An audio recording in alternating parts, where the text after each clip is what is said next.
বিশ্বনবী বলেন আরাফার দিনে একটা দোয়া আমি করি, আমার আগে সব নবীরা এই দোয়াটা করতেন। দোয়াটা হলো লা ইলাহা ইল্লাল্লাহ ওয়াহদাহু লা শারীকা লাহ লাহুল মুলকু ওয়া লাহুল হামদু ওয়া হুয়া আলা কুল্লি শাইইন কাদির। সুবহানাল্লাহ পড়েন। সুবহানাল্লাহ। মুখস্থ আছে না দোয়াটা?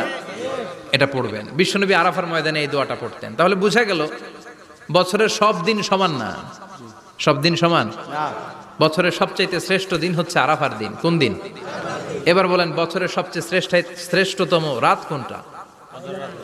কদরের রাত। ইন্না আনজালনাহু ফি লাইলাতুল কদর। ইন্না আনজালনাহু ফি লাইলাতিল কদরি ওয়া মা আদরাকা মা লাইলাতুল কদর লাইলাতুল কদরি খায়রুম মিন আলফি শাহর।